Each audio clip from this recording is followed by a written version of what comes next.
Bienvenue, vous êtes bien au 6e sans ascenseur, un podcast présenté par Jessie Razafi.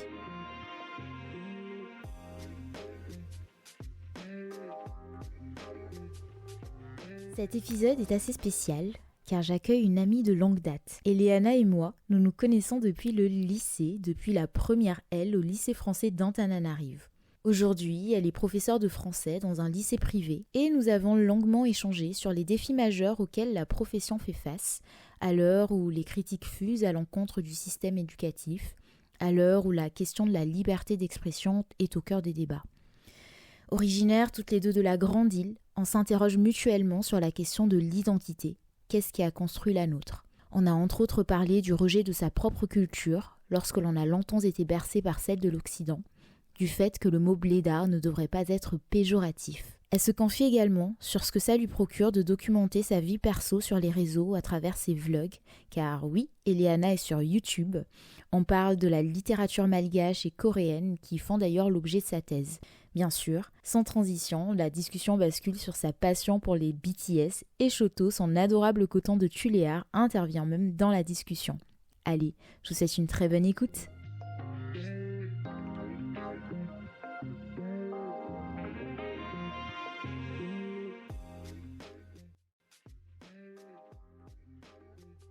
Comment tu te sens en tant que jeune prof ? En tant que jeune prof, waouh. C'est une grande question, hein. Franchement, je sais pas, en fait, j'ai l'impression que c'est sûr que c'était ma vocation et que je travaille dans ce que j'ai toujours voulu faire, qui est enseigner, partager. Mais en même temps, le fait d'être une jeune prof, t'as quand même l'impression d'avoir plein de responsabilités, tu vois. Je sais pas comment dire ça. Par rapport à quoi ? Des responsabilités par rapport aux jeunes. Mais vraiment, hein, littéralement, je me dis, je suis encore moi-même jeune, je suis dans la vingtaine, mais j'ai l'impression d'avoir déjà 40 ans, tu vois. Mm-hmm. J'abuse un peu, hein, peut-être que j'abuse un peu, mais dans la façon dont je vis, dans tout ce que je fais, et même dans comment je suis avec mes élèves, je me dis, waouh, en fait, je suis une daronne, quoi. Ouais. Du coup, j'ai l'impression d'être un peu en décalage avec les gens de mon âge, tu vois, en vrai de vrai. Parce qu'à chaque fois, quand je parle rien qu'avec ma sœur, genre, tu vois, Oubi, elle a juste 1 an de moins que moi, mais j'ai l'impression que, genre... je sais pas, genre je suis vieille et qu'elle est jeune, tu vois. Ouais. Et à chaque fois, je dis tout le temps, ah ouais, moi je suis une petite mamie et tout. Parce que j'ai vraiment l'impression d'être vieille par rapport aux jeunes et d'être dans une autre génération.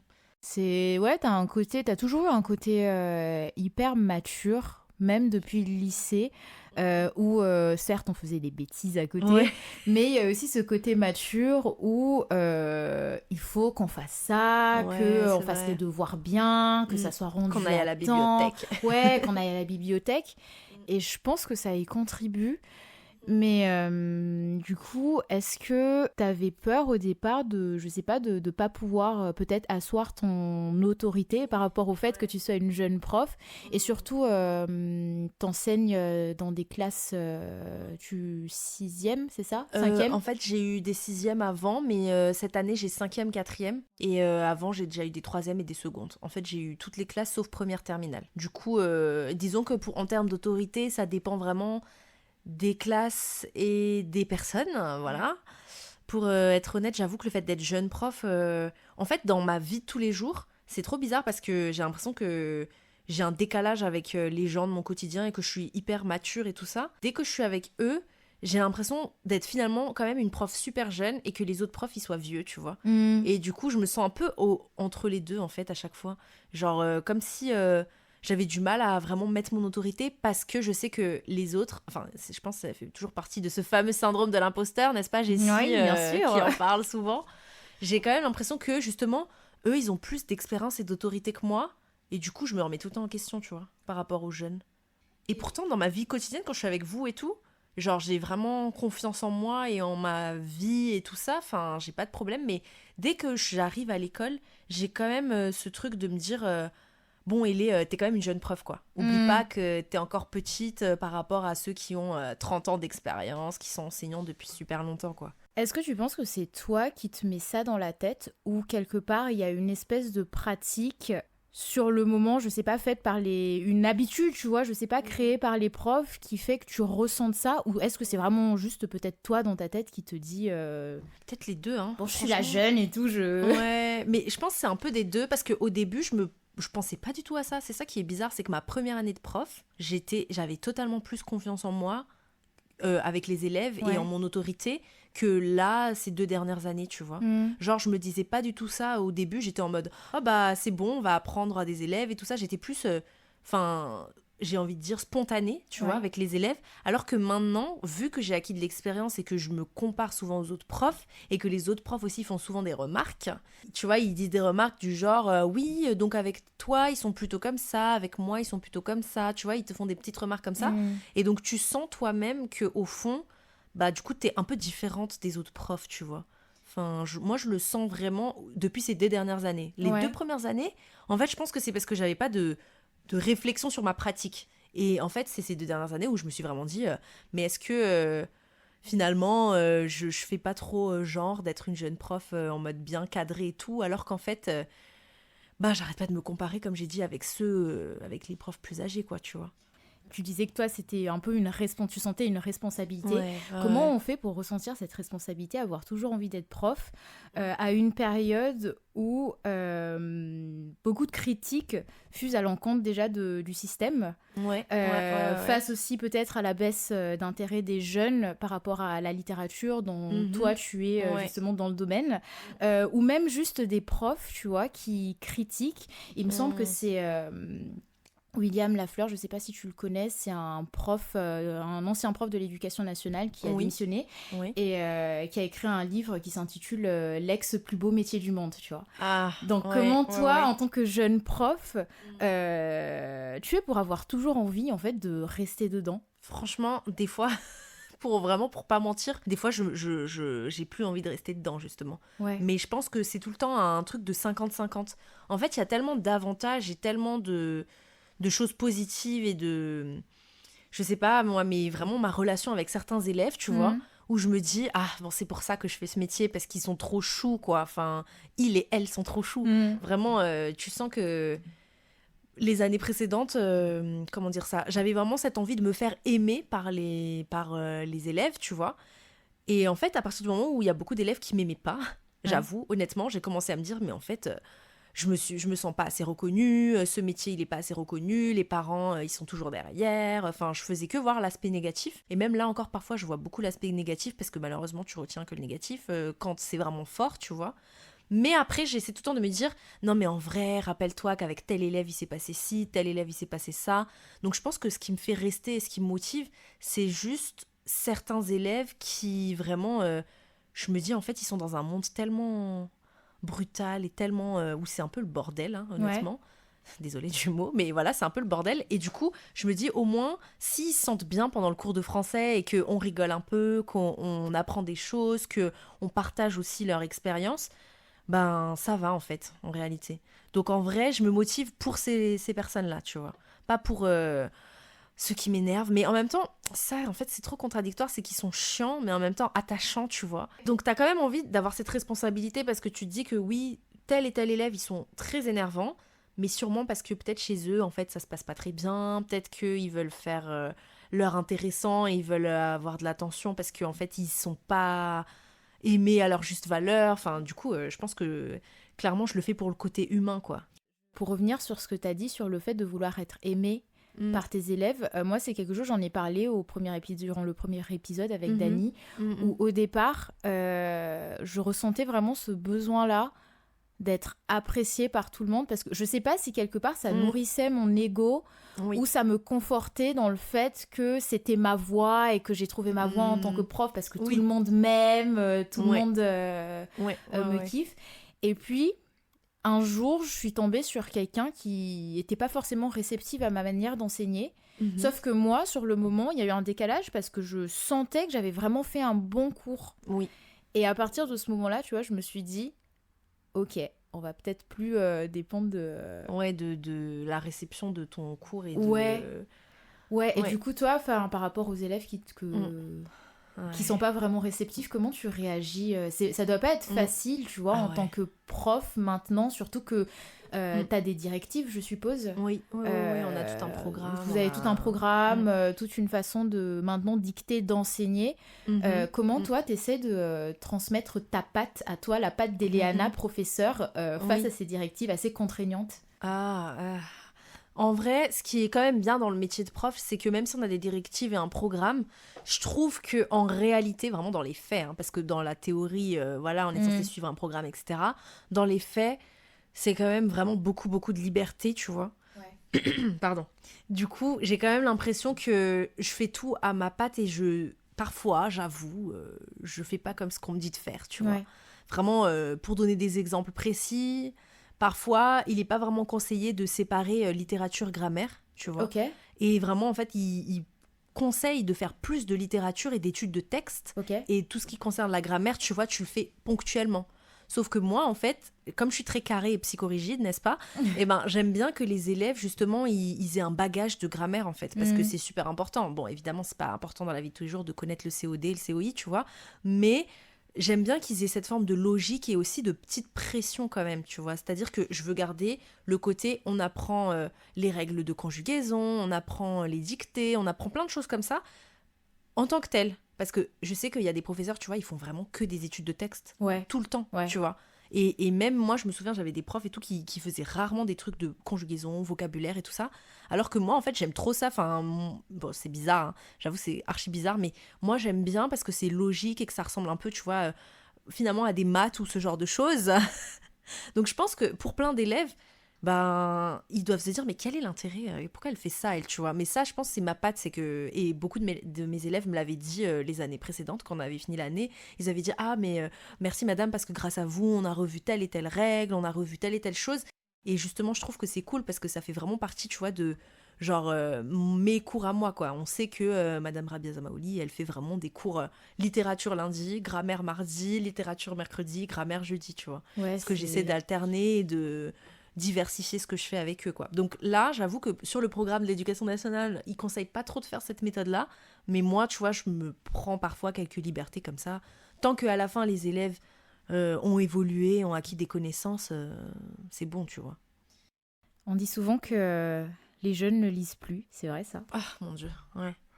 En vrai, ouais, c'est triste à dire, mais oui, les jeunes, surtout moi, j'avoue, j'ai des petites classes, donc 5e, 4e, tu vois, c'est vraiment une nouvelle génération, parce que, bon, faut le dire, ce sont des 2010, même, 2010, 2011, tout ça. C'est un peu le coup de vieux. Genre, on est jeunes, tu vois, mais on prend quand même un petit coup de vieux. Bah ouais, quand même, franchement, quand tu te dis qu'ils sont nés en 2010 et que nous, on était déjà à l'école, à leur place, etc., tu vois, tu prends quand même un coup de vieux. Mais je trouve qu'après, les jeunes ne lisent plus. Oui et non, parce que, bon, un peu comme nous à notre époque, tu vois. En réalité, quand on était au lycée, je sais pas si vraiment tout le monde dans la classe lisait, quoi. C'est vrai. Sauf quand on était en L, évidemment, parce que nous, on était en L, donc on était un peu littéraire. Mais je sais très bien qu'au collège, de toute façon, le collège, c'est la pire période. Enfin, le collège, les élèves se cherchent, ils sont complètement accro aux autres, en fait, tu vois, que ce soit par les réseaux. C'est vrai qu'aujourd'hui on dit beaucoup les réseaux sociaux et tout ça, mais je trouve qu'à notre époque aussi, tu vois, en réalité il y avait déjà ce côté être populaire, pas populaire, avoir un copain, pas un copain, enfin tu vois, t'avais quand même un aspect. Et il y avait la télé aussi, la télé-réalité. En vrai, tu vois, il y avait déjà tellement de distractions que je trouve que oui, c'est vrai, ils sont quand même beaucoup illettrés, je dirais en pourcentage, il y a plus de personnes qui lisent moins qu'avant. Mais je dirais que c'est pas si changeant que ça, tu vois. Parce qu'en réalité, je trouve que peut-être... vraiment, au collège, c'est l'âge, en fait, qui fait qu'ils veulent pas lire, en fait. Ouais, en fait, la dernière fois, j'ai eu une réflexion comme ça. Je crois que j'en avais parlé à Dani. Et je lui disais que j'ai beaucoup réfléchi et qu'il y a eu un moment où... lire, pour moi, tu vois, je me disais, je trouvais des excuses en fait aux personnes qui lisaient pas en me disant que oui, quand même, lire du Victor Hugo, c'est compliqué, on va pas obliger les gens à lire ce genre de choses. Sauf que je me dis, en fait, j'octroie une vision assez élitiste à cette lecture-là qui n'était pas si élitiste à l'époque, tu vois. Oui.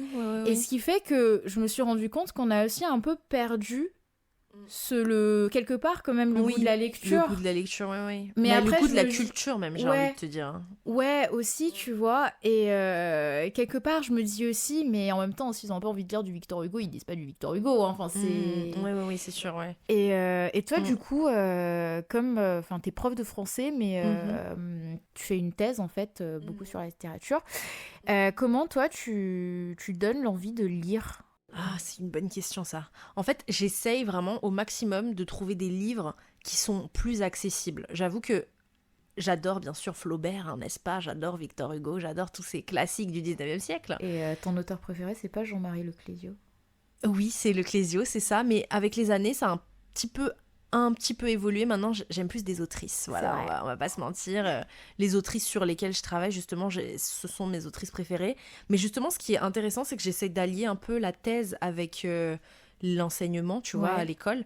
Parce que, par exemple, les années précédentes, je sais pas si je t'en avais parlé, mais j'avais fait un café littéraire avec mes élèves. Ouais, il me semble que un peu comme Madame Combe. C'est ça, comme Madame Combe, mais sauf que je l'avais fait pas obligatoirement parce que on était trop nombreuses parce que c'était dans une école pour filles. Et donc à cette époque-là, j'avais fait un café littéraire tous les ans. Et en fait, ce qui donnait envie de lire aux élèves, c'est que c'était un livre d'une autrice francophone étrangère, tu vois. Ouais. Donc souvent, en fait, je leur avais dit, vous pouvez lire un auteur, une autrice malgache, une autrice coréenne, une autrice japonaise, etc. J'avais donné plein de références différentes qui étaient dans ma thèse à moi, tu vois. Et donc justement, je leur ai dit, voilà, comme ça, on va pas faire que lire Victor Hugo et compagnie à chaque fois, et lire aussi des nouvelles autrices et justement de la nouvelle littérature qui est un peu plus... parce que, en fait, même dans ce que j'étudie, ce que je vois, c'est que c'est des auteurs contemporains, auteurs et autrices contemporains, mais tu vois, ce n'est plus vraiment dans le langage et dans l'époque du 19e siècle, en fait, parce que j'ai envie de les intéresser en leur disant, mais vous savez, aujourd'hui, les poètes, ça existe encore, les écrivains et les écrivaines, ça existe encore, parce que souvent, ils me posent toujours la question, mais madame, à quoi ça sert d'étudier le réalisme au 19e siècle ? Ouais. Et moi, je me dis, mais non, mais en fait, vous vous rendez pas compte, mais aujourd'hui, il y a encore plein d'auteurs et d'autrices qui écrivent. En réalité, regardez, je vous conseille tel et tel livre. En fait, j'essaie de vraiment trouver des références qui sont contemporaines. Et après, comme ça, ils peuvent déjà avoir le goût de lire en tant que tel. Et après, là, quand c'est obligatoire, bah là, je leur dis, bon, ce mois-ci, on va étudier Maupassant. On a commencé la rentrée par Maupassant. Vous êtes obligés de lire Maupassant, tu vois. Là, il n'y a pas d'excuses ou quoi que ce soit. Et souvent, ce qui est quand même bien, c'est qu'une partie d'entre eux, bon, une toute petite partie, ils sont quand même encore cultivés. Pardon, c'est tellement élitiste de dire ça, hein.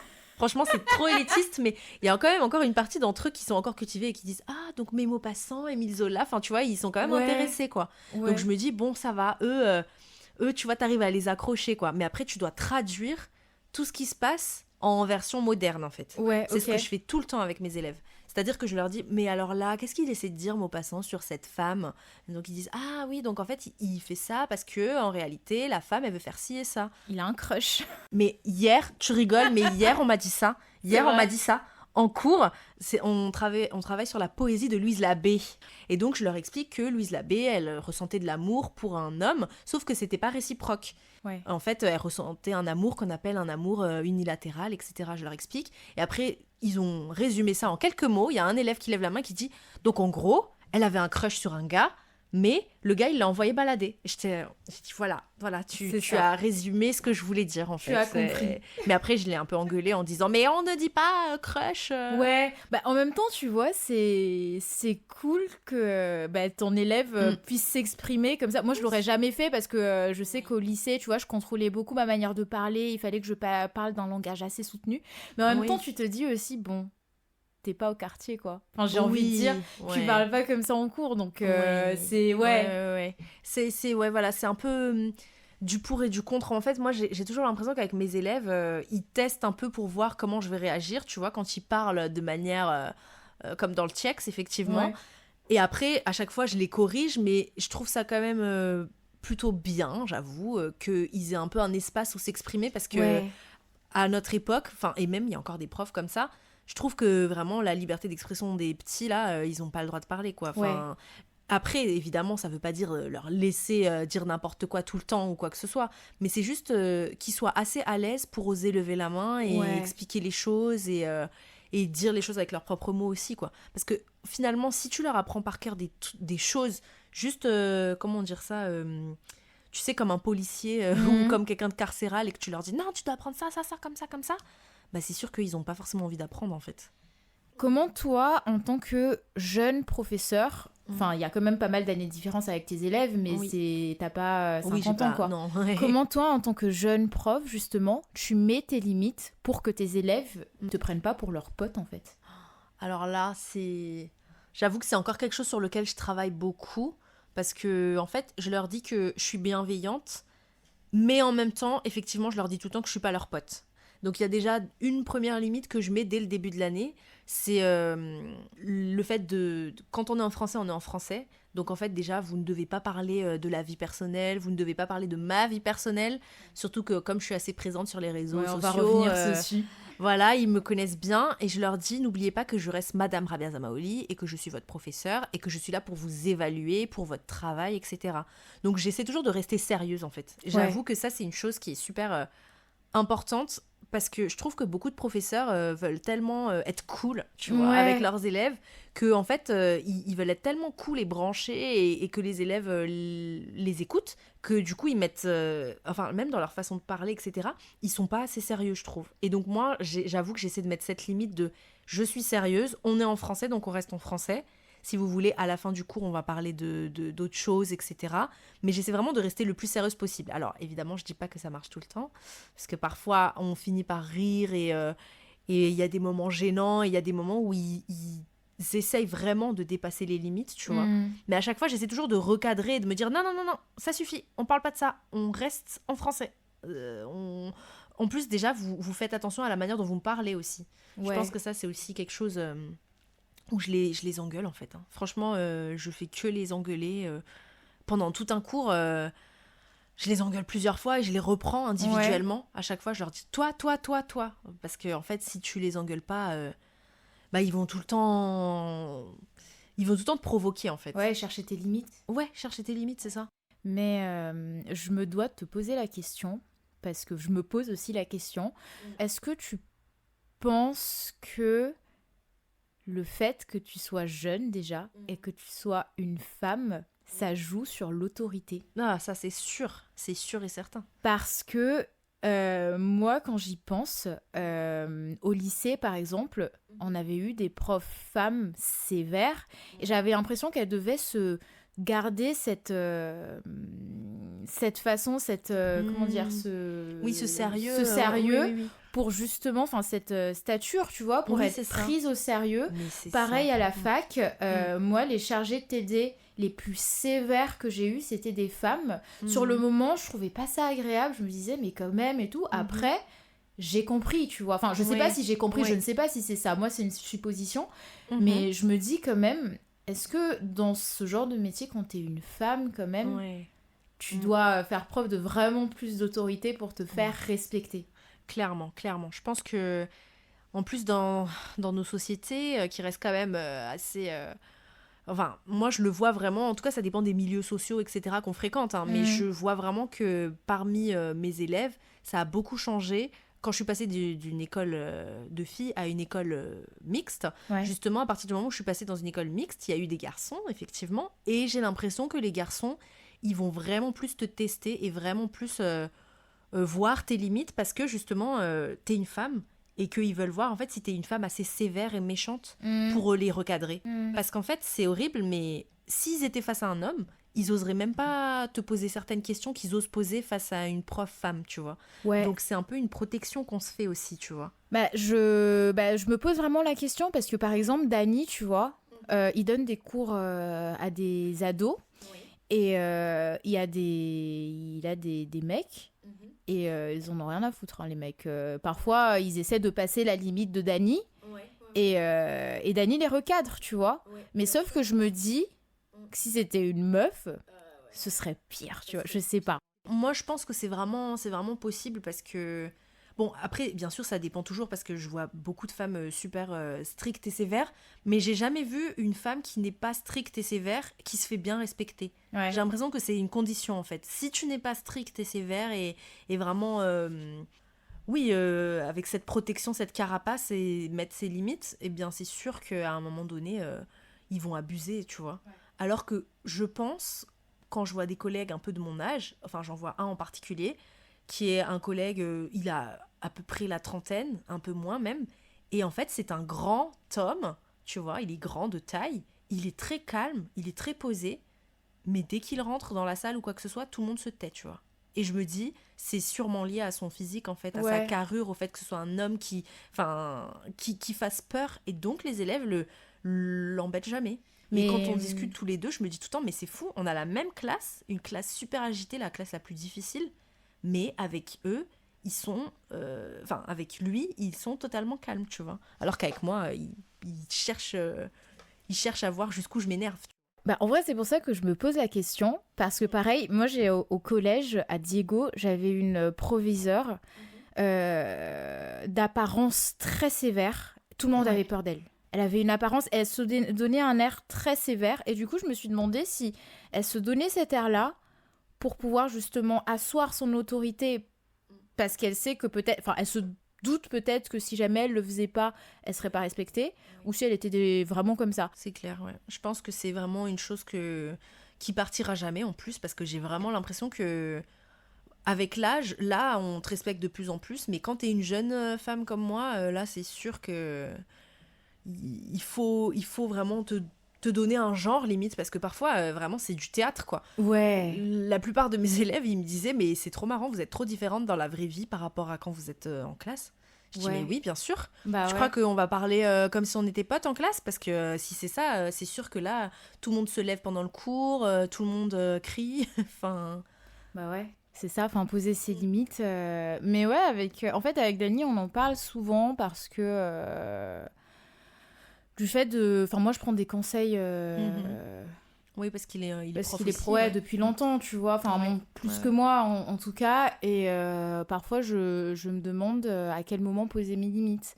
Et c'est vrai que, enfin, il me parle de ces histoires d'autorité, hein, clairement. Enfin, je pense que quand t'es une femme... T'as vraiment besoin de plus asseoir ton autorité quand t'es un mec aussi quelque part, sûr, parce toujours, que si jamais, enfin si t'es le prof gentil, tu te fais écraser, tu vois. Oui, dans tous les cas, homme mais ou femme, oui. Vraiment, moi, de l'expérience que j'ai eue, les femmes, elles sont plus sévères, et je me demande si c'est pas dû à ça. Ouais. Comment toi, tu te retrouves face à toute l'actualité qu'il y a, que ce soit au niveau, tu sais, de la liberté d'expression, les faits divers, hyper dramatiques qui se passent. Comment toi tu t'y retrouves ? Franchement, je trouve que c'est une période qui est vraiment assez difficile pour les profs, avec tout ce qui s'est passé depuis ces dernières années, le contexte actuel, vraiment l'actualité littéralement de tout ce qui se passe. J'ai l'impression qu'il faut quand même toujours ne pas perdre face en fait, face aux élèves. Et c'est vraiment un rôle que je me donne. Et pourtant c'est horrible parce que parfois le matin avant d'aller en cours, j'ai pas du tout envie d'aller en cours, tu vois. Et je suis vraiment on va dire forcée en fait, je me force, je me dis non mais il faut que j'y aille parce qu'il y a tel cours que je dois donner telle leçon aujourd'hui, je dois faire tels exercices, on va faire telle chose, telle activité. Et donc à chaque fois j'essaie juste de pas perdre face parce que je me dis qu'ils doivent être face à quelqu'un qui a l'air d'aller bien, en tout cas. C'est un peu horrible, hein, parce que si ça se trouve, ça va pas, etc. Mais je veux pas du tout être le professeur, tu vois, qui craque devant eux et qui pleure et tout ça, parce que ou qui en peut plus et qui pète les plombs et qui devient fou, quoi. Parce que franchement, avec tout ce qui se passe aujourd'hui, eux-mêmes, quand ils sont chez eux, je pense que sur les réseaux sociaux et tout, ils doivent voir vraiment le chaos dans lequel on vit, quoi. Donc le défi que je me donne chaque jour, c'est de pas craquer, tu vois, de rester calme et parfois c'est vrai je prends un peu sur moi, mais parfois je prends aussi du recul, tu vois, je me dis là on va essayer de se concentrer dans quelque chose qui n'est pas lié à la réalité actuelle, on va un peu s'évader. Aujourd'hui vous avez un texte à écrire, par exemple la semaine dernière c'était un dialogue amoureux, tu vois, on essaye un peu de faire des choses plus douces et plus calmes pour que eux aussi en fait ils s'évadent un peu de la réalité, tu vois. Et donc, eux, ça les fait penser à autre chose. Et moi, ben, ça me fait aussi penser à autre chose, en vrai. Parce que je me dis, au moins, c'est vrai, il y a la guerre dans tel endroit, il se passe ceci à tel truc. Il y a la France même, elle est complètement... tu vois. Mais au moins, nous, là, tout de suite, pendant cette heure-ci, on est dans quelque chose de positif, quelque chose qui te fait oublier, en fait, les problèmes de la réalité, quoi. Parce que ce qui est sûr, c'est que dès qu'ils vont rentrer chez eux... Ouais. Enfin, on va tous revoir le même contexte actuel qui est difficile, quoi. Comment tu te sens par rapport au débat sur la liberté d'expression en tant que prof? Enfin, j'imagine, tu vois, que ça doit être dur de se positionner. Dur. Ouais, c'est dur, ouais. Par rapport à tout ce qui s'est passé, justement, avec la liberté d'expression, Samuel Paty, tout ça, là. Je trouve que, en tant que prof, tu dois beaucoup prendre du recul, déjà, avant de parler. Bon, ça, c'est sûr, tu dois vraiment faire attention. Et d'un côté, parfois, je me sens un peu... bon, je dirais pas non plus censurée, tu vois, mais vraiment, je dois faire attention à ce que je dis. Et je sais que je dois pas heurter des personnes, etc. Et en même temps, parfois, je trouve ça... Enfin, parfois, ça arrive, en fait, que malgré tout, je sorte quand même des choses qui peuvent quand même humilier un enfant. Parce que... Mais sans faire exprès, hein, évidemment. C'est pas mon but d'humilier des personnes, vu que je suis dans un cadre bienveillant. Mais je trouve que parfois, justement, comme c'est la liberté d'expression... Bah, je me dis, en tant que prof, si là, tout de suite, cet élève fait quelque chose de problématique ou quoi que ce soit, c'est aussi mon devoir de lui dire que ceci et cela, en fait. Parce qu'aujourd'hui, on nous montre qu'il faut beaucoup prendre des pincettes, tu vois, avec les élèves, avec les parents d'élèves, avec tout ça. Donc, je fais attention, mais en même temps, j'essaie de garder quand même ce droit d'expression, quoi. Et après, quand il s'agit de la liberté d'expression des élèves, là j'essaie vraiment de canaliser, ou alors... Bon, c'est un peu horrible, mais on n'en parle pas, tu vois. Parce qu'en fait, quand il s'agit, par exemple, des minutes de silence pour telle et telle chose, on le fait parce que c'est un devoir national, mais après, je veux pas qu'on en parle parce que je sais que ça va tout de suite dériver en « est-ce que vous êtes pour ou contre ceci et cela ?» quoi. Et là, je me sens pas assez armée mentalement. Intellectuellement, je pense que oui, tu vois, je peux vraiment avoir un débat sur les faits, mais mentalement, si un élève commence à me sentir oui, mais madame, nous on est comme ci, on est comme ça, on est abandonné par ceci, cela, dès qu'il parle de problèmes un peu plus lourds, je me vois pas être leur psy, tu vois. Donc là, je me dis non, là, on glisse on va sur un terrain glissant, donc on va revenir, on va parler d'autre chose, quelque chose qui va vous faire du bien, qui va vous libérer dans votre imaginaire, mais on va pas parler à chaud des choses en disant qui est pour, qui est contre, tu vois. Enfin, je me vois pas du tout gérer ça, quoi. Une classe de 30 en plus, vous êtes plus... C'est 30 ? Ouais, 30 élèves, c'est ça. Ah ouais, c'est pas possible, franchement. En plus, ils sont petits, ils sont encore immatures. Vraiment, leur cerveau est en train de se former, littéralement, en 5e, 4e. Donc, quand c'est un devoir à faire, enfin quand c'est un devoir national ou ce genre de choses, on le fait parce que évidemment je suis employée par l'éducation nationale, tu vois, même si je suis dans un établissement privé, etc., et qu'on défend certaines valeurs, mais après je veux pas non plus faire la propagande de l'État non plus, tu vois. Mais du coup, ne pas parler des choses, c'est une protection pour toi ? Ah oui, clairement, ouais. Moi, c'est une protection mentale. Si on parle de certains sujets sensibles, même pour moi, tu vois, je risque de craquer. Et comme j'ai dit, ce que je veux, c'est vraiment pas perdre la face devant eux et pas pleurer ou finir rouge de colère ou ce genre de choses, parce que sinon après, j'ai peur pour ma crédibilité, pour la suite du cours. On sait jamais comment ça va se passer, parce qu'il y a 30 élèves, ils sont tous totalement différents. Peut-être qu'à un moment donné, ils vont finir par, je sais pas moi, t'attaquer en fait, tu vois. Et ça, t'attaquer dans tous les sens, psychologique, physique et tout ça, tu vois. Donc pour moi, ne pas en parler parfois, c'est juste une façon de me protéger, quoi. Qu'est-ce qui explique, selon toi, un peu la pénurie de profs ? Moi, c'est un truc... Non, mais j'ai vraiment envie qu'on en parle parce que c'est un truc où j'ai une copine, tu vois. Ça m'a vraiment choquée un peu sur le moment. J'ai une copine qui est contractuelle. Elle a été recrutée par une académie dont je tairai le nom. Elle est prof en primaire, mais quand même, tu vois. Elle est maîtresse. Et et elle est contractuelle et elle a été embauchée comme ça. Elle avait un diplôme quand même. Oui, elle a mais autre chose, quoi. Mais autre chose, rien à voir. C'est juste qu'elle, il lui fallait un taf... On en est là. C'est triste, c'est trop triste. En vrai, je pense que la pénurie de profs, ça s'explique par comment dire ça, le fait que le gouvernement, ils ne reconnaissent pas assez, quoi. Enfin, franchement, si on dit les mots, honnêtement, par rapport à tout ce qu'on fait, etc., c'est vrai qu'on touche de l'argent, etc., mais je trouve que en termes de reconnaissance dans la société, notre ministère de l'Éducation nationale, on va pas... on va pas... on sait tous. C'est ça. Mais en tout cas, je trouve qu'on n'est pas assez représenté, qu'on n'est pas assez reconnu, et que, évidemment, personne n'a envie de faire un métier où tu es face à des élèves, parfois, tu es envoyé dans des établissements, mais vraiment comme... tu vois, dans un établissement qui est déjà difficile, etc., on t'envoie alors que t'es tout jeune et que t'as même pas d'expérience. Et évidemment, les personnes qui ont de l'expérience, etc., eux, par contre, ils peuvent choisir les établissements où ils vont. Ah oui, Ils ont c'est comme plus ça que ça se passe, ok. Bah souvent, en fait, si t'es dans le public, c'est un système de points. Mais du coup, plus t'as de l'expérience, plus t'es vieux, plus tu vas aller dans un établissement sage, on va dire, qui est... Enfin, sage, en tout cas, où les élèves sont plutôt... des élèves sages, on va dire, et dans les zones un peu plus difficiles, en difficulté dans tous les sens du terme, là, on envoie les petits jeunes qui sont justement, qui viennent d'être recrutés, qui savent pas trop... Enfin, ils savent où ils veulent aller, mais on va pas les recruter là où ils veulent aller. Donc dans le public, c'est comme ça. Dans le privé, tu dois te battre, tu dois envoyer ton CV, tu dois envoyer une lettre de motivation, tu dois rencontrer les chefs d'établissement, tu dois avoir des relations, avoir des réseaux. Enfin, en fait, tout est fait pour que les jeunes subissent au début de leur carrière. J'ai envie de dire, ils subissent même pendant les 10-15 premières années, tu vois. Sauf si t'as vraiment de la chance et que comme par hasard, t'es tombé sur le bon établissement à tel moment, etc.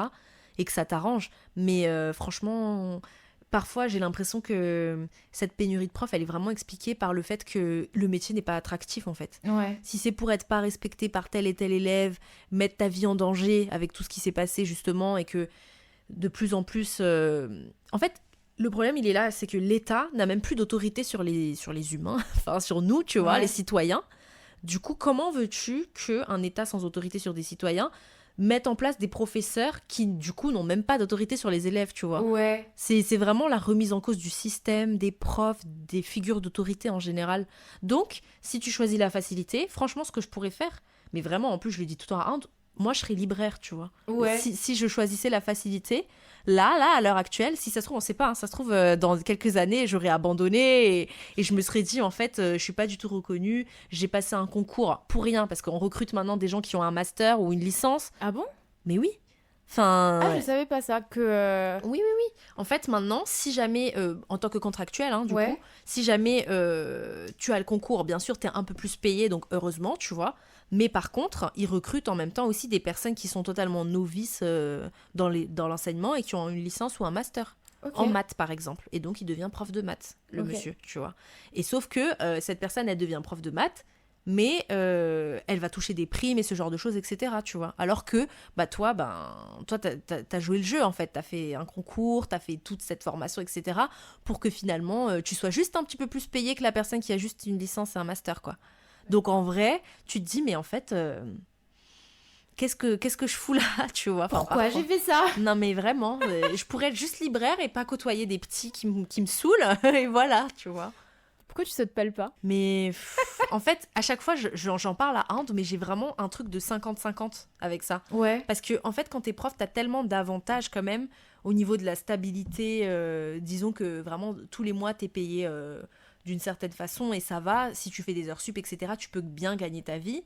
En plus, t'as les vacances, parce que bon, on va pas se mentir, les vacances toutes les 6 semaines, 2 mois de vacances en été, c'est vraiment génial, tu vois. En plus, enfin, c'est génial et pas génial, parce que c'est les périodes où ça coûte cher de partir en vacances, mais en même temps, en gros, t'as vraiment un emploi du temps plus libre. En plus, t'as pas cours forcément tous les jours, t'as des après-midi qui sont libres, tu corriges quand tu veux, tu es maître, t'as pas de N+1 derrière toi, tu vois, t'as pas de manager ou de quelqu'un qui te flique, parce que littéralement l'éducation nationale, il te laisse un peu libre de ce que tu veux faire, comme je t'ai expliqué tout à l'heure, mais donc ça c'est 50% de positif, et les élèves, en plus de ça, les relations avec les élèves, le fait de les voir évoluer, mais comme j'ai dit, tout ce manque de reconnaissance, etc., quoi. Donc parfois vraiment j'ai trop envie d'abandonner, mais... Après, ce qui me fait rester, comme j'ai dit, c'est tous ces points positifs là, quoi. C'est ce qui me fait rester. C'est ce qui te fait rester. Il y a un moment, tu m'as dit que faire des vidéos sur YouTube, c'était pas ton métier. Parce que Elé fait des vidéos sur YouTube. Yes. Mais je pense que pourquoi je me suis jamais lancée sur YouTube pleinement, on va dire, et vraiment penser à ce que ce soit mon métier et tout ça, tout simplement parce que, en fait, j'ai jamais voulu être auto-entrepreneur. Ça, c'est un truc... En fait, vraiment...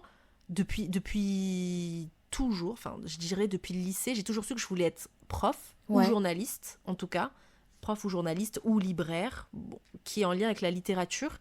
Et même si je fais des vidéos YouTube, etc., sur le lifestyle, la littérature, etc., je me suis toujours dit que j'aimerais pas que, que ma vie dépende entièrement déjà que de moi, en fait. Enfin, bien sûr que si, ça dépend de moi d'être prof, mais je veux dire, pour moi, en fait, j'ai trop peur de l'instabilité. Ok. C'est-à-dire que vraiment, bon, je pense que maintenant, tu commences à me voir un peu, à me connaître dans mon côté très psychorigide et très, tout est dans le contrôle. J'ai peur que quand on est auto-entrepreneur, il y a quand même une grande part d'inconnu, tu vois, et une grande part d'incertitude sur certains mois par rapport à d'autres. Et en fait, moi, ça me fait peur, en fait, en réalité, d'être auto-entrepreneur. Je pense que, de un, j'ai jamais voulu l'être parce que je me suis toujours dit, c'est plus confortable de rester avec un boss, avec quelqu'un qui est supérieur, etc. à toi, tu vois. Enfin, supérieur. Voilà, quelqu'un qui te supervise un petit peu, même si moi, c'est l'éducation nationale, du coup. Et en même temps, j'ai toujours eu peur de dépendre entièrement, mais vraiment entièrement que de moi, tu vois. C'est pour ça que moi, je salue de ouf les personnes qui sont auto-entrepreneurs, parce que ils quittent tout comme toi t'as fait, tu vois, par exemple, ou comme Katia aussi elle a fait, ou comme Cynthia aussi a fait, enfin beaucoup de gens qui quittent tout pour finalement c'est vrai effectivement aller vers ta passion et en même temps devoir gérer tellement de choses, enfin c'est tellement dur je trouve que moi en fait je me sens pas assez confiante, tu vois, pour vivre ce genre de choses. Mais du coup je me demande, tu vois, ça va jusqu'où rechercher la stabilité dans une vie faite d'imprévus? C'est une question philosophique là. Mais ce que je me dis, tu vois, comment tu réagis face à l'imprévu si je réagis mal. C'est horrible, hein. En tout cas, j'essaye de contrôler ce que je peux au maximum dans ce que je peux faire à mon échelle. Mais évidemment que la vie est faite d'imprévus. Il peut y avoir des accidents, il peut y avoir, je sais pas moi, tout d'un coup une guerre. Ou enfin voilà, il peut y avoir toujours quelque chose qui va casser un peu cette stabilité. Mais moi, de moi-même, j'avoue que j'ai vraiment du mal à me lancer moi-même vers quelque chose que je connais pas, tu vois. Et ça, c'est aussi un défaut, parce qu'en vrai, avec And, on est un peu pareil sur ce coup-là. And, du coup, c'est mon partenaire, voilà. Son mari. Mon mari, j'ai encore du mal à le dire, mais on est un peu pareil parce que lui aussi, parfois, il aimerait vivre de ses passions, tu vois, qui est plus autour de la technologie, des jeux vidéo et tout ça.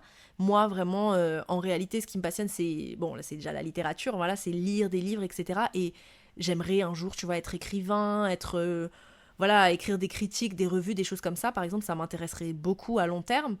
Même, par exemple, j'aimerais aussi être prof à la fac, mais ça, vraiment beaucoup plus tard.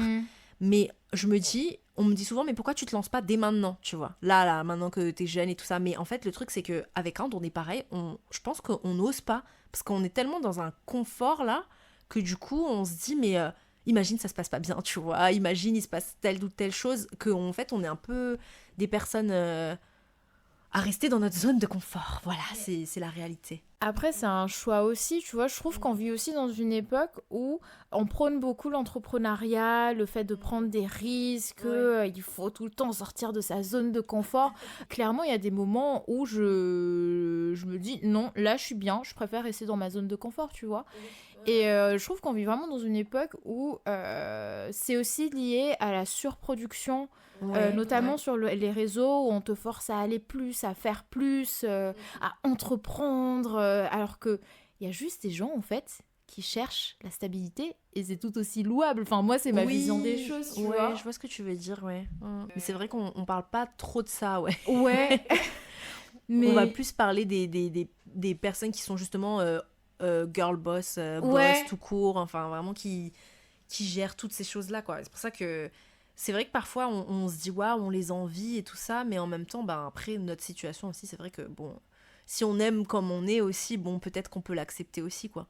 Mais à chaque fois, j'avoue que je ressens un peu ce dont tu parles là, ce type de pression un peu à me dire mais est-ce que tu passes pas à côté de quelque chose là dans ta vie, est-ce que en vrai tu veux pas sauter le pas et nanani. C'est pour ça que je me fais des remises en question assez souvent, quoi. Je ressens beaucoup le FOMO. Ouais, clairement. Mais comme j'ai dit, j'ai l'impression d'être une petite vieille. Donc juste pour les personnes qui nous écoutent, FOMO, c'est Fear of Missing Out. C'est ça. C'est la peur du manque, en fait, de manquer quelque chose. Et ça, c'est un truc vraiment sur les réseaux. Mais du coup, toi, d'où t'es venue l'idée de faire des vidéos comme ça sur YouTube, de faire des vlogs, c'est ça? Oui, des vlogs. Oui, en fait, les vlogs, c'est quelque chose que j'ai toujours regardé, en fait. C'est parce que avant tout, je suis vraiment une consommatrice de YouTube. Et j'adore suivre la vie des gens. Ça fait trop voyeur de dire ça, mais j'aime bien suivre la vie des gens qui sont un peu partout dans le monde et avoir vraiment un petit point de vue sur ce qui se passe justement dans la vie d'une personne qui habite aux États-Unis, en Corée du Sud, au Japon, en Amérique, enfin au Canada, enfin dans plein d'endroits différents. Et en fait, je pense que comme j'ai toujours été consommatrice, je me suis toujours dit, en vrai, la première raison qui m'avait fait faire mes vidéos, c'était Mada, tu vois. Parce que je voulais trop... parce que c'est vrai qu'il y a quelques youtubeuses malgaches et tout ça, mais je voulais trop documenter, on va dire, ce que je vivais moi en France en tant que malgache étrangère qui arrive de Madagascar, etc. Et donc mes toutes premières vidéos en 2018, ça date maintenant, c'était vraiment mon quotidien à Montpellier, justement pour quand j'étais à la fac, quand je faisais mes papiers à la préf et tout ça. Enfin, c'était vraiment des choses sur comment vivre un peu en France, quoi. Ouais. Et avec les challenges un peu genre Malagasy Tag et tout ça, c'était vraiment des choses plus pour les malgaches et pour qu'ils aient un aperçu de comment c'est la vie en France. Même si, évidemment, sur les réseaux sociaux, on voit de tout le temps sur la vie des gens, etc. Mais le côté vlog, en fait, c'est comme un blog, du coup, mais en vidéo, où tu racontes vraiment tes expériences et tout ça. Donc, moi, c'était vraiment pour le côté partage.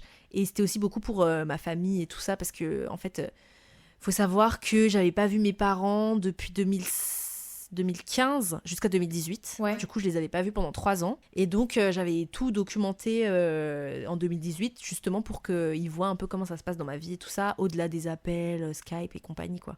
Donc, c'était pour la grande famille, même mes grands-parents et tout ça, quoi. Donc, au début, c'était pour ça. Ok. Mais du coup, tu vois, en faisant des vidéos comme ça, en montrant quand même une partie de ta vie personnelle et en t'exposant quelque part aussi, parce que il y a des vidéos, tu donnes clairement ton avis, il y a des vidéos où tu montres un bout de ta vie quotidienne. J'ai pas l'impression que tu sois freinée par le regard des gens. Oui, le regard des gens, je m'en fous, j'avoue. J'avoue que ça, c'est un truc, en fait...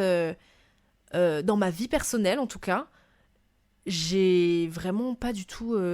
Autant dans ma vie professionnelle, comme j'ai dit, j'ai ce petit syndrome de l'imposteur parfois, où voilà, j'ai un peu peur de l'avis de certains profs, la comparaison et tout ça. Autant dans ma vie personnelle et privée, franchement, et c'est bizarre de dire ça pour quelqu'un qui est malgache, parce que bon, Dieu sait combien nous les malgaches, on aime bien juger la vie des gens et tout ça, enfin, on se juge entre nous. Mais en vrai, vraiment, je m'en fous totalement.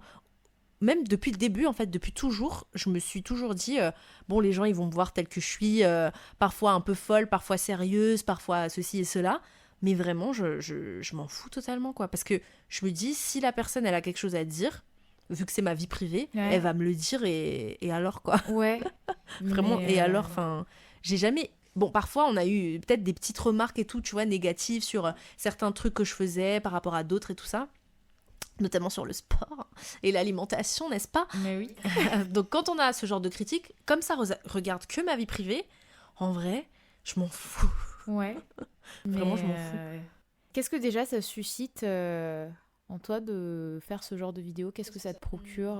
Parce que parfois, en fait, tu parles de sujets comme par exemple tes vagues d'états dépressifs, des moments où t'étais pas bien, ou des moments plus joyeux dans ta vie, tu vois.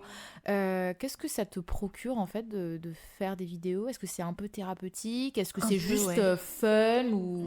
Je pense que c'est déjà la première chose, c'est que ça me procure vraiment des souvenirs, parce que il faut se dire que je suis vraiment une personne qui a du mal à... Enfin, j'ai vraiment une mémoire de poisson rouge, quoi. Là, on peut le dire. En fait, j'oublie plein de choses que j'ai vécues, et pourtant, je retiens plein d'informations inutiles dans la vie, du type l'année de naissance de tel auteur ou des trucs comme ça, tu vois. Ouais. Genre, vraiment, j'ai une mémoire super sélective. Donc, si je réactive pas mes souvenirs, parfois, j'oublie vraiment des choses. Et en fait, ce que j'aime trop avec les vlogs, c'est que vraiment, j'ai capturé le temps d'un instant, un moment, un sentiment... même un plat, une expérience que j'ai vécue, et je sais que ça sera toujours là quelque part et que je pourrai le revivre, tu vois. Du coup, oui, c'est un peu thérapeutique en vrai, parce que à chaque fois, mais vraiment à chaque fois, quand je suis triste, etc., je regarde mes vidéos en Asie ou mes vidéos à Mada, parce que les vidéos de voyage, c'est vraiment ce que je préfère, tu vois, filmer et monter aussi, parce que le montage aussi, j'aime trop ça aussi. En vrai, c'est fatigant, mais j'aime trop revivre les moments par... vidéo en fait. C'est...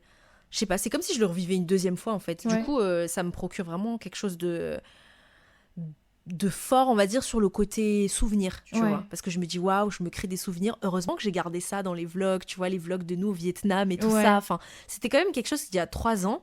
Mais quand je les re-regarde, en fait, je me dis, c'est trop cool que j'ai pu enregistrer ça parce que peut-être mon cerveau, il va oublier des souvenirs s'il n'y avait pas eu les vlogs, quoi.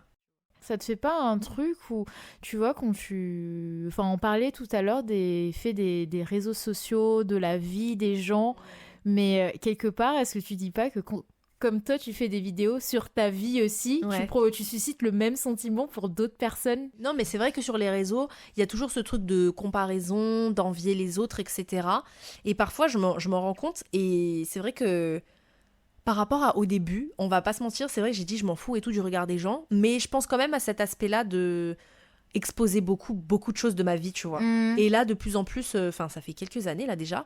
Bon, je sais pas si toi t'as remarqué ou si des personnes ont remarqué quand ils regardent mes vidéos, mais je suis un peu plus lisse maintenant, tu vois, dans mes vidéos. En vrai, j'essaye un peu plus de me lisser parce que déjà, j'ai pas envie que les gens ils aient une part de moi, tu vois, qui soit trop, trop personnelle Ouais. et trop ancrée. Bon, déjà, l'autre chose aussi, c'est que je montre moins, déjà mes parents, les parents de Inde et tout, je les montrais vraiment beaucoup. Et puis là, je me suis dit, non mais là, il faut que je me calme et je choisis de plus en plus les parties de moi que je veux montrer. Et pareil pour tout le côté matériel, tu vois. Mmh. Parce que le côté matériel, le but, c'est pas non plus d'enjoliver ma vie et de faire comme si j'avais une vie parfaite et tout. Enfin, vraiment, je pense que beaucoup de personnes peuvent avoir cette impression-là, tu vois, parce que Ouais. aussi, je montre souvent que le positif. Et encore, parfois, je montre quand même les hauts et les bas, avec les moments de dépression, les moments de tristesse et tout, Ouais. d'incompréhension et tout ça. Mais je fais un peu plus attention à pas non plus trop, trop, trop aller dans l'étalage, quoi. Ouais. Donc, d'où le fait que j'ai aussi réduit un peu la fréquence des vidéos. Déjà, de 1, par manque de temps pour le montage et tout, Ouais, parce que, j'imagine. voilà, Ouais, c'est- entre la thèse, les cours et tout ça. Et de 2, aussi pour ce côté où je sais que beaucoup de Malgaches, notamment qui sont à Mada, regardent beaucoup mes vidéos et ils pensent vraiment que j'ai une vie trop parfaite, tu vois. Enfin, on m'en a déjà parlé, vraiment. Ouais. Genre, on est déjà venu me voir à des soirées malgaches et tout, pour me dire oh là là, mais c'est trop stylé tout ce que tu fais à chaque fois. Et j'ai l'impression que comme ils me connaissent pas et qu'ils connaissent que ce que je mets sur YouTube, Ouais. eh bien, ils pensent vraiment que ma vie, c'est vraiment. En fait, ils te connaissent à travers tes vidéos, quoi. C'est ça, exactement, ouais. Ouais. Mais t'as eu des remarques parfois de gars qui te disent pourquoi tu fais pas des vidéos en malgache ou que tu parles en français? Non. J'avais eu quelques remarques, oui. Ouais. Mais c'est plutôt. C'est ça qui est C'est un horrible. peu chiant ça. Ouais. C'était plutôt des vidéos où justement je parlais en malgache Ok. et on m'a critiqué sur mon malgache. Ouais. Voilà. Ça, Donc, c'est... Ouais, ça, c'est... donc voilà, tu peux pas plaire à tout le monde, hein. Que veux-tu Quoi que tu fasses. Quoi que tu fasses, tu parles pas en malgache, on va dire de parler en malgache. Tu parles en malgache, on va dire tu parles pas bien malgache. Ouais, mais du coup, comment tu fais pour un peu jongler avec tout ça, ta vie de prof, les réseaux, clairement, enfin YouTube Ouais. en tout cas, t'es Ouais. beaucoup présent sur YouTube, et la thèse. Et la thèse, ouais, c'est compliqué, hein. Franchement, tout ça, c'est grâce à des plannings, hein. La meuf avec ses to-do list, ses emplois du temps, je cale tous les rendez-vous, je cale tous les moments, même je me cale un samedi montage, je me cale tout le temps des choses en fait. Donc la seule chose que j'arrive moins à gérer, j'avoue, ces temps-ci, et c'est vraiment, ça me fait un peu de la peine, c'est la thèse. Parce qu'en fait, j'arrive pas à me concentrer sur la thèse quand je suis en cours, enfin dans mes périodes de cours, et c'est à chaque fois que pendant les vacances que j'avance sur ma thèse en fait. Et donc ça a pris pas mal de retard. Je devais terminer ma thèse en gros cette année et je ne l'ai pas terminée alors que c'était ma 3e année et que j'ai toujours voulu faire un doctorat que en 3 ans. Mais du coup, ce qui s'est passé, c'est que même quand j'ai parlé avec le comité de suivi, enfin en gros ceux qui suivent mes recherches, ils m'ont conseillé de faire encore une nouvelle année. Donc là, je refais une année encore, donc la 4e année, pour avoir le temps de vraiment bien la terminer. Parce qu'en gros, il me reste plusieurs paragraphes à écrire en fait. Ouais. Mais donc, j'avoue que ça, c'est vraiment mon regret, c'est que des fois, je me dis j'aimerais trop faire une année un peu sabbatique de l'école et faire que la thèse, tu vois, pour la terminer. Mais en même temps, comme justement, je venais d'avoir mon concours et tout ça, j'étais obligée d'être titulaire cette année. Du coup, peut-être l'année prochaine, on verra ce que je décide de faire, etc., en fonction de la thèse. Mais j'espère vraiment que je vais finir la thèse cette année parce que, en réalité, la thèse, j'adore mon sujet, j'adore les recherches, mais je me vois pas évoluer dans le monde de la recherche, en tout cas, pour l'instant. À chaque fois que je rencontre des doctorants, mais vraiment à chaque fois, ils me déconseillent de me lancer dans une thèse parce que j'ai une période où je voulais me lancer dedans et me déconseillent. Ouais. Pourquoi toi, tu t'es lancée dedans ? Mais franchement, parfois, tu sais, je me demande trop. Franchement, parfois, je me demande. Et je sais qu'à l'époque, en 2020, je me suis lancée dans... J'avais envie de faire une thèse. Je me souviens, c'était le Covid. C'était vraiment la fin du M2, tu vois. On était en train de préparer les admissions pour l'année prochaine. Et en fait, j'étais tellement dans le flou que je me suis dit, vas-y, je vais essayer de trouver un sens, on va dire, à ma vie, entre guillemets. Et donc, travailler sur ces autrices que j'aime trop et faire une thèse parce que ça serait un accomplissement personnel. Et en même temps, j'avoue, je pense que je l'ai aussi fait juste parce que... pour avoir un bac +8, quoi. Enfin, tu vois, c'était un peu le côté... parce que je suis très scolaire, tu vois, voilà, prof, on est scolaire et tout ça. Je me disais, si j'ai, entre guillemets, que un master et que j'ai même pas encore le concours du CAPES et tout ça, au moins, si j'ai la thèse, ben, j'aurai un bagage, quoi. Donc, en fait, je me suis clairement lancée dedans pour avoir un bagage intellectuel, en fait, au début. Puis après, au fur et à mesure, vraiment, j'ai vu que j'aimais la thèse. Mais en même temps, je me suis dit, c'est vraiment du travail... parfois, comment dire, c'est un peu horrible, mais parfois c'est du travail qui est pas trop nécessaire, tu vois. Ouais. Parce que quand t'es prof à l'école, c'est vraiment nécessaire, ça aide vraiment des élèves et tout ça, tu vois. Je dis pas que les doctorants, ils servent à rien dans le monde, bien sûr que si, tu peux faire avancer certaines petites choses dans tel ou tel domaine, notamment doctorant en sciences et tout ça. Mais j'avoue qu'en littérature, j'avoue que parfois, quand je lis mes livres, etc., je me dis, bon... heureusement que je ne vis pas que de ça, quoi, tu vois. Est-ce que je suis utile à la société ? Est-ce que je suis utile ? Si là, demain, il y a une guerre, est-ce que là, mon petit livre, là, il va faire quelque chose, tu vois ? Non, mais vraiment, hein, c'est pour ça que je me dis, c'est beau d'écrire une thèse, parce qu'en vrai, c'est un peu un bébé, tu vois, parce que t'as vraiment envie de chercher au plus profond des œuvres de telle ou telle personne. Et quand t'écris même, c'est un peu comme le montage, en fait. Moi, je suis vraiment une personne très... je pense, je suis beaucoup dans ma tête, tu vois. Je suis très... oui, beaucoup dans ma tête. Donc, comme je suis beaucoup sur l'ordinateur et que je fais du montage, etc., et que je réfléchis énormément pendant le montage, bah, quand j'écris, c'est pareil. Je me laisse aller, j'écris et je suis vraiment dedans, tu vois. Mais je me vois pas faire ça tous les jours de ma vie jusqu'à... Enfin, aller faire que des recherches et chercher des choses sur tel ou tel auteur. Après, peut-être je vais changer d'avis, hein, tu vois. Peut-être on va refaire un podcast d'ici 2-3 ans et tu vas me dire, en fait, j'ai complètement changé, je suis libraire. Oui, c'est ça. Je suis libraire et à côté, je continue à faire des recherches sur la littérature coréenne, je sais pas quoi. Et du coup, c'est quoi ton sujet ? Mon sujet, c'est identité et écriture chez Michel Rakutson et Eunja Kang. Donc, c'est-à-dire, c'est un sujet sur la littérature coréenne et la littérature malgache, mais en langue française. Ok. Voilà, donc le truc super... c'est pointu. Hein. Pointu, ouais, c'est ça. Et en quoi c'était important pour toi de choisir ces deux autrices pour ta thèse ? Alors là, ça me fait un entraînement avant la soutenance, mais je te jure, hein, parce qu'à la soutenance, il y aura un oral comme ça. En fait, pour moi, c'est important, déjà parce que je voulais vraiment parler de deux autrices femmes, étant donné qu'on étudie beaucoup des auteurs hommes, n'est-ce pas ? Et qu'on a tout le temps, j'ai envie de dire majoritairement, des points de vue de la société, etc., à travers le regard d'un homme. Et en fait, ça m'a trop intéressée quand j'ai lu les œuvres de Eunja Kang. Ça avait commencé par la Corée et ma passion pour la Corée et tout ça. Où je me suis dit, c'est trop intéressant d'avoir le point de vue d'une femme sur la Corée, quoi. Ça change trop de ce que j'avais lu auparavant, parce qu'à chaque fois que je commence par lire des livres ou m'interroger sur quelque chose, c'est tout le temps des références masculines, tu vois, qu'on donne en premier. Donc je voulais vraiment travailler sur deux femmes. Et ensuite, Madagascar, hein, parce que voilà, je voulais aussi apporter quelque chose, on va dire... quelque chose qui soit à la fois contemporain, parce qu'elle est encore vivante, du coup Michel Rakutson, toutes les deux elles sont encore vivantes, et en même temps que ce soit de la littérature en langue française. Ça m'intéressait parce qu'en fait ce qui est ouf, c'est que toutes les deux, c'est deux femmes qui ont choisi d'écrire en français, tu vois, et qui ont choisi de vivre en France. Et bon, Michel Rakutson, elle a été aussi exilée parce qu'en fait elle était... un peu réfugié politique, en fait. C'est-à-dire qu'il y a le régime politique de l'époque n'aimait pas ses idées, donc elle a été un peu obligée de partir en France, mais en même temps, elle a choisi d'y rester pendant des années. Et je trouvais ça trop intéressant parce que ça rejoignait trop mon histoire, un peu, tu vois, où j'ai choisi de venir en France pour avoir une carrière littéraire entre guillemets, hein, je vais pas être écrivain, mais voilà. Et où vraiment, en fait, t'as tout le temps ces questions d'identité, parce qu'en même temps, tu te sens quand même... comment dire, dans la culture française, en fait, littéralement. Enfin, moi, j'ai la culture française, comme Michel Rakoutson, comme Eunja Kang, qui, elle, s'est passionnée par la France, tu vois. Un peu comme moi qui me suis passionnée de la Corée, on va dire, mais elle, encore plus poussée, parce qu'elle a fait un doctorat en français et tout. Et donc, je trouvais ça trop intéressant de parler de ces deux autrices malgaches coréennes, qui sont en plus des femmes, et qui ont un nouveau point de vue, en fait, sur la Corée et Mada, tu vois. Ouais. Parce que, déjà, elles critiquent beaucoup le patriarcat, enfin, elles mettent en avant aussi des nouvelles choses comme la sexualité. Tu vois, parler de sexualité à Madagascar, lol. C'est très touchy. Ouais, pareil en Corée aussi, ils sont très conservateurs. Bon, je pense que si on regarde les trucs coréens, souvent c'est « Oh, on se fait un bisou » et voilà, tu vois.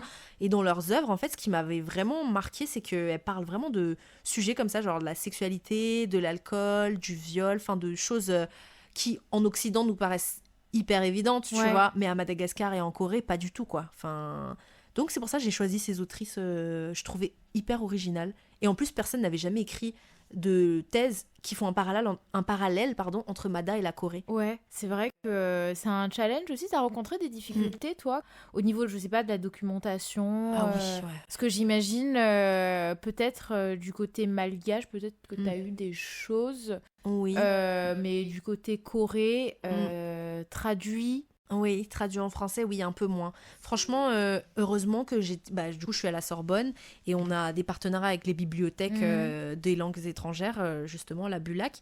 Mais sans ça, sinon, j'aurais eu accès à vraiment peu de choses. Sur Internet, il n'y a pas grand-chose, à part des articles. Et oui, j'ai eu beaucoup de mal. En fait, même ma bibliographie dans la thèse, bon, ça, c'est toujours mon côté où je me dis, je sais pas si c'est assez bien ce que je fais, parce que j'ai l'impression que même ma bibliographie, elle est tellement... un peu plus restreinte, tu vois, que si j'avais travaillé sur Émile Zola. Bon, là, Émile Zola, t'inquiète qu'il y aurait plein de documentation sur lui, quoi. Ouais. Mais par exemple, sur Eunja Kang, l'autrice, mais il y en a presque pas. Il y a qu'une seule personne qui a écrit un mémoire sur elle, tu vois. Ouais. Donc, littéralement, je suis un peu l'une des premières, alors qu'elle a écrit quand même 6 romans. Enfin, voilà, c'est quand même une autrice qui devient un peu plus connue dans le monde littéraire. Et Michel Rakoutson, pareil, en fait, il y a quelques thèses, mais j'ai l'impression que c'est tellement des littératures marginales, un peu, tu vois. Ouais. Donc, j'ai eu du mal à trouver de la documentation, donc j'ai surtout moi-même fait beaucoup d'analyses de textes et de recherches d'ouvrages qui sont à côté, etc. Je me suis un peu intéressée, enfin, je commence à lire en ce moment des... livres d'auteurs malgaches. Et je suis aussi tombée sur une de tes vidéos de 2021 où tu disais que la littérature malgache était sous-cotée. Ouais. Et peut-être déjà en quoi c'est sous-coté. Et de deux, je trouve quand même que... moi, j'ai lu un livre en français, tu vois, et c'est très soutenu, tu vois. Oui. J'ai lu un livre, c'était Les larmes d'Iétse. D'accord, oui. Je sais plus de qui, mais Ravalson. Oui, d'accord, oui, de Zohar Ravalson. Ouais, et c'était quand même... j'ai dû m'accrocher, tu vois. Je me suis dit, ah oui, c'est une autre plume, je trouve. Oui, c'est vrai. C'est vraiment une autre patte. On a vraiment une belle... Mais je pense que c'est lié à la langue malgache aussi, tu vois. Parce que pourquoi aussi la littérature malgache est sous-cotée ? C'est parce que c'est aussi tout un art, en fait, la littérature en langue malgache. Et j'ai l'impression que, évidemment, c'est peu accessible déjà à Madagascar. Quand tu sais que, je sais pas, 80% des habitants sont illettrés, bon, tu vois, c'est sûr que c'est déjà sous-coté dans le pays même. Alors à l'étranger, c'est encore plus sous-coté, quoi. Enfin, alors que je trouve ça super beau à chaque fois, ce qu'on écrit, c'est tellement poétique, en fait. Ouais. C'est ça que j'aime trop avec la littérature malgache, c'est que c'est super poétique, mais c'est vrai que du coup, c'est un peu réservé à des personnes qui connaissent déjà la littérature. Je pense que c'est pour ça aussi que c'est un peu sous-coté, c'est que si toi-même tu lis pas des livres français en français, tu vois, des livres d'auteurs français, on va dire, c'est sûr que la littérature malgache, ça va peut-être moins... Et pourtant, parfois, je trouve ça tellement plus touchant, tout ce qui se passe dans la littérature malgache, mais bon, je pense que c'est parce qu'on est malgache et donc il y a un lien, tu vois. Voilà, c'est ça, ouais. Mais du coup, toi, est-ce que tu as un livre à conseiller ? Je pense que vraiment, le livre malgache qu'il faut que tout le monde lise, vraiment, c'est Tuvnai, l'enfant du Sud.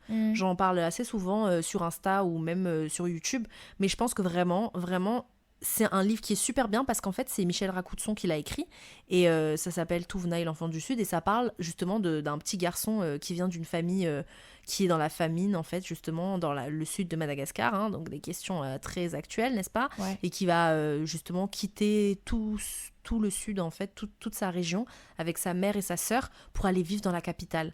Et franchement, ce livre, il est trop bien parce que de un, il est super bien écrit. Je trouve que il est pas du tout difficile parce qu'en fait, à la base, je crois qu'elle l'a écrit pour des enfants. Du coup, c'est un livre un peu de jeunesse, tu vois.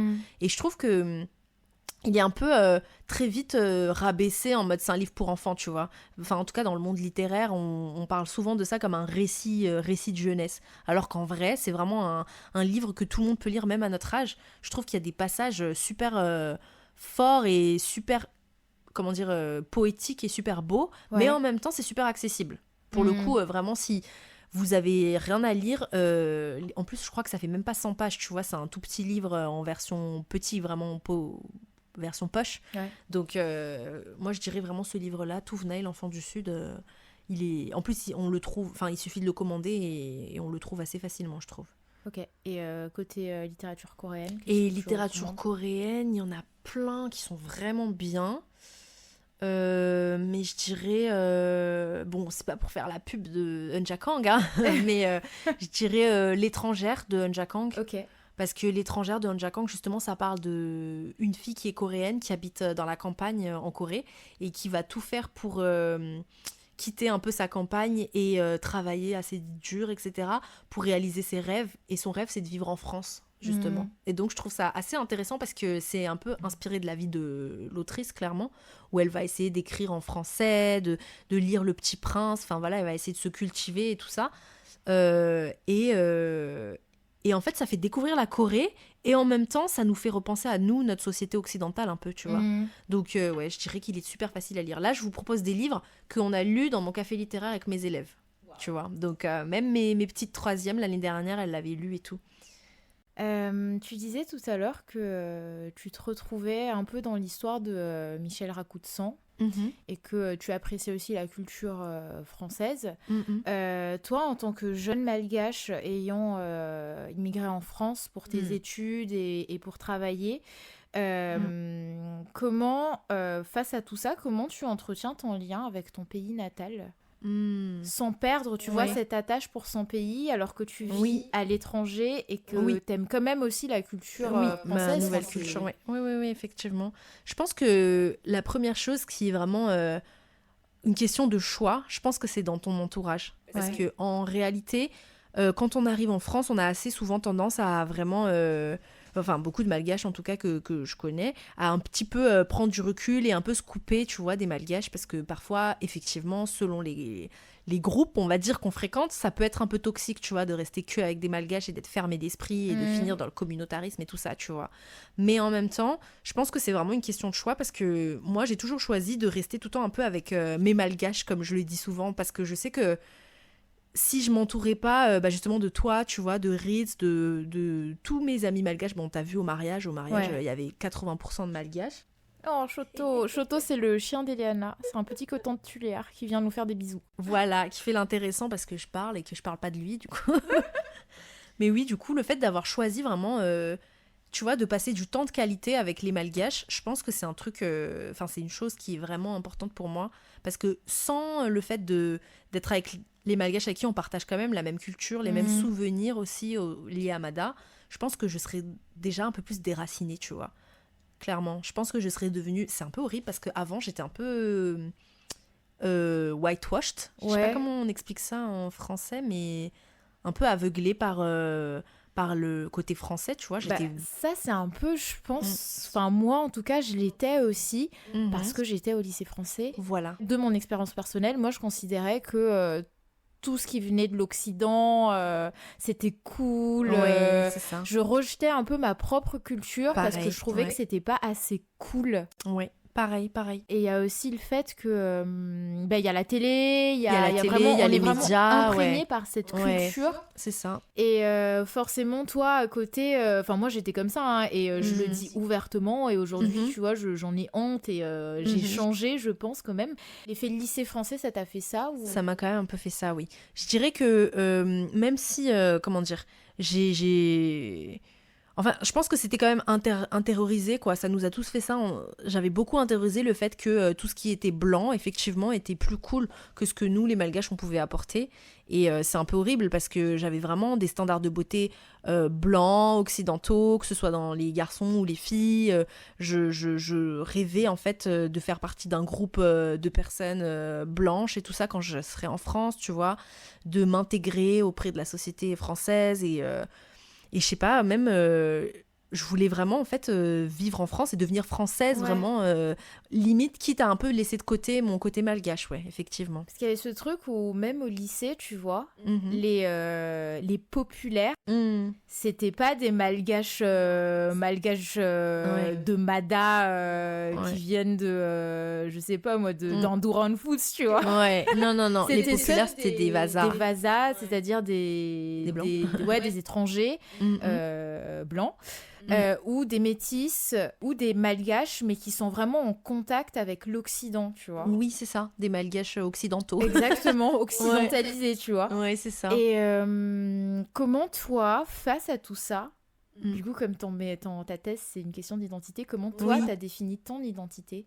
Ah, c'est une question qui continue à être justement en devenir, voilà, sur laquelle je réfléchis tout le temps parce que, en fait, pour moi, c'est vraiment une question d'équilibre où je me dis, je veux pas non plus m'enfermer effectivement dans une case de je suis malgache, donc je suis complètement nationaliste et vraiment je suis pas ouverte à l'Occident, etc. Parce que ça aussi, ça peut être un défaut, tu vois. Enfin, moi, personnellement, je trouve que si je restais vraiment que avec des malgaches et que je fréquentais que cette communauté-là, je pense que j'aurais une grande fermeture d'esprit, moi en tout cas. Mais en même temps, c'est ne pas effectivement renier ses origines, toujours rester dans un entourage qui soit en fait diversifié et toujours se rappeler en fait d'où je viens et tout ce que j'ai traversé pour en arriver là aujourd'hui, quoi. Je dirais que j'ai pas encore vraiment trouvé, on va dire, mon identité en tant que telle, mais quand... par exemple, on s'est mariés, Ando et moi qui sommes malgaches, tu vois, d'origine, on s'est mariés en France, à la mairie française, etc. Je dirais que notre mariage civil, là, ça a été vraiment une preuve pour moi qu'on connaissait quand même notre identité, parce que même si, bien qu'on se soit mariés justement dans une mairie française, etc., on a fait un mariage civil en France, on a fait notre premier mariage, notre mariage traditionnel, le Vudiunj, on l'a fait que en petit comité, et c'était pas vraiment ce mariage-là qui était...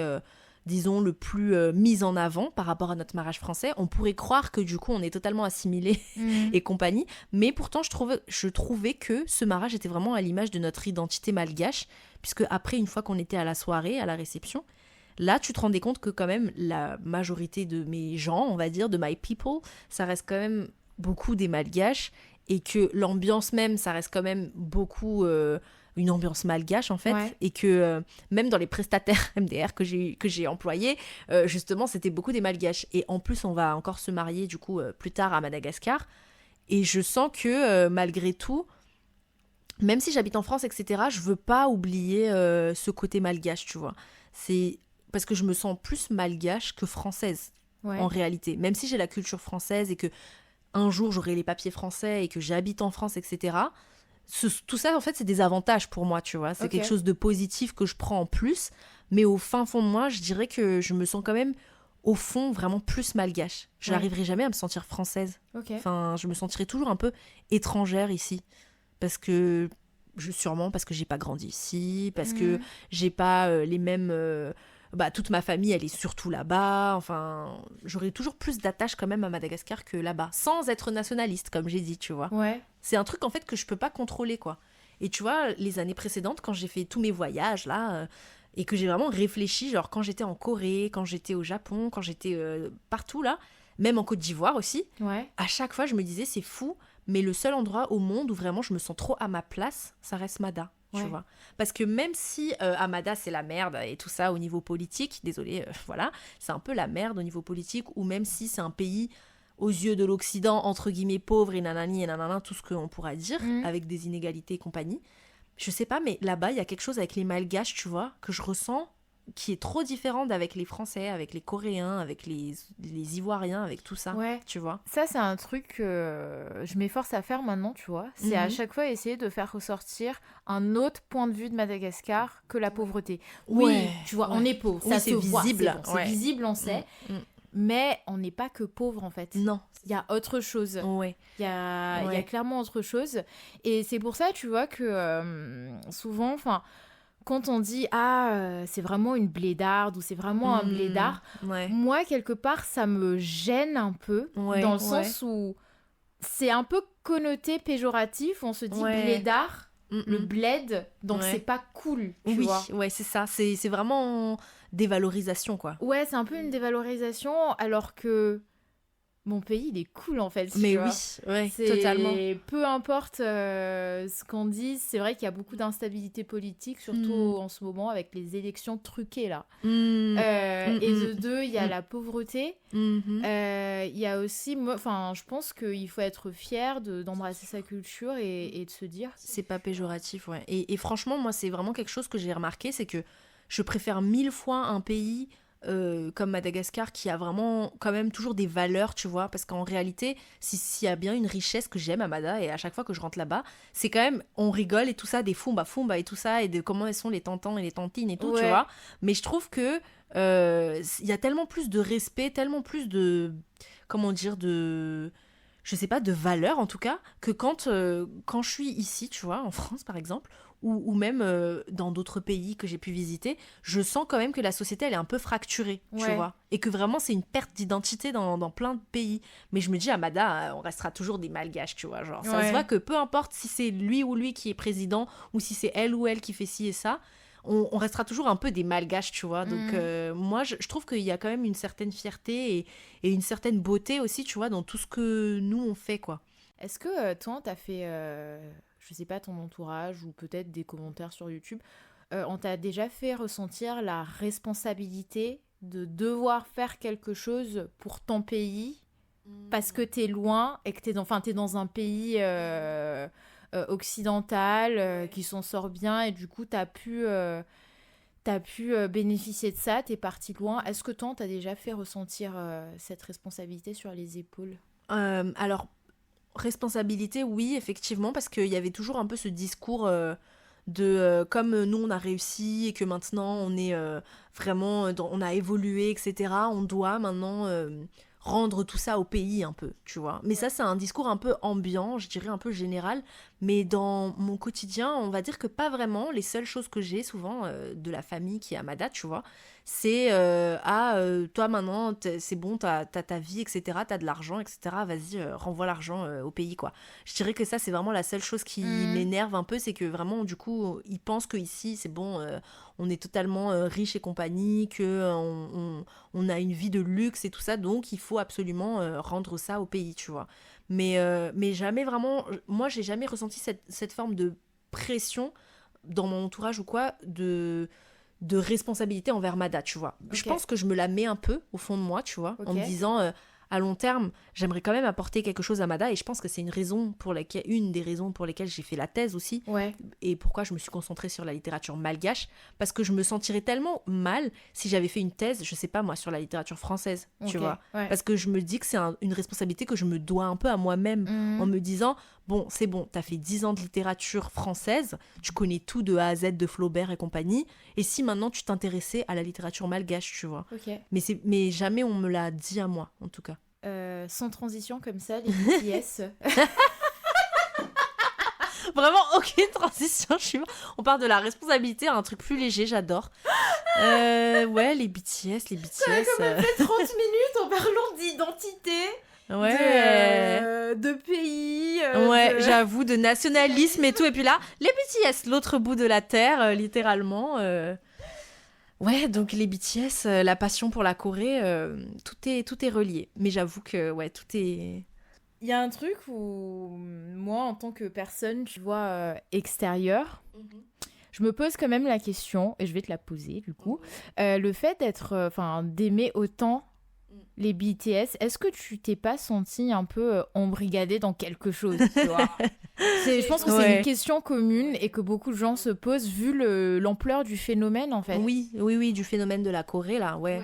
Effectivement, je pense que je me suis clairement fait embrigader et je me suis clairement... Enfin, j'ai conscience que j'ai été clairement victime de leur charme, la meuf. Non, mais aussi de leur stratégie, parce que les BTS, en fait, ça m'a tellement ouvert à la Corée en général que... Comment dire ?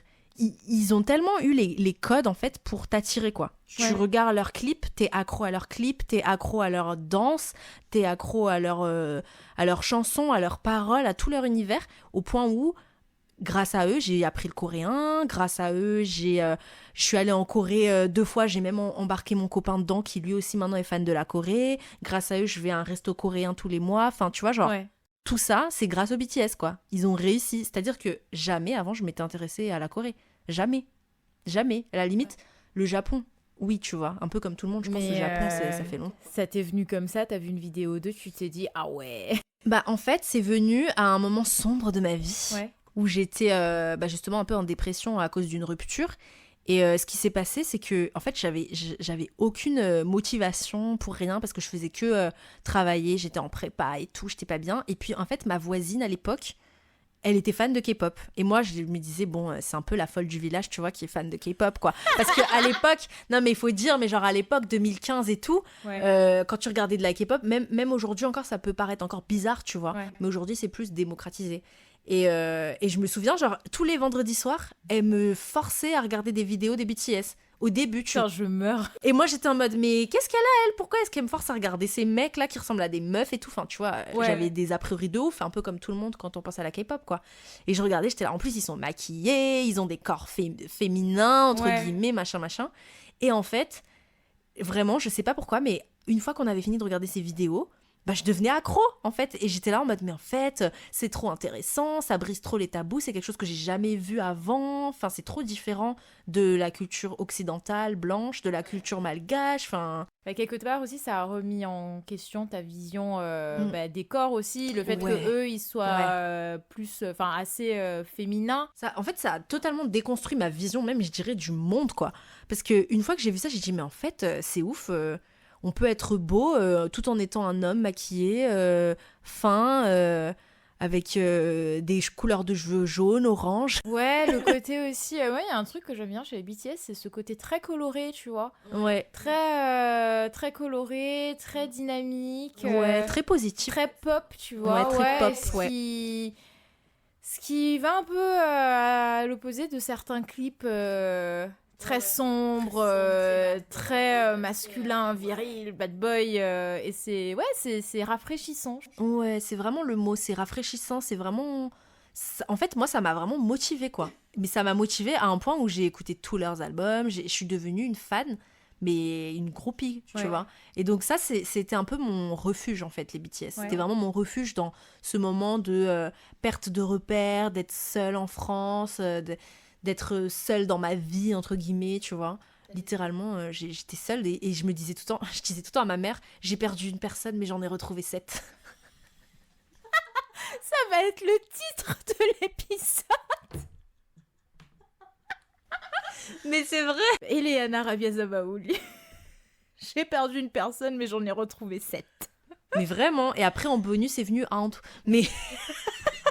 Mais oui, parce qu'il faut savoir un truc, c'est que j'étais avec les BTS. La meuf, elle est dans une relation unilatérale. J'étais avec les BTS, mais avant d'être avec Ant. Ouais. Littéralement. Putain. Ouais, c'est drôle, hein. C'est vraiment drôle. Est-ce qu'on finirait pas sur ça ? Une note un peu positive. Ouais, c'est bien une note positive sur un peu de légèreté dans ce monde de brutes. Je sais jamais comment finir mes interviews, du coup on va la finir comme ça. Ouais, bonne idée.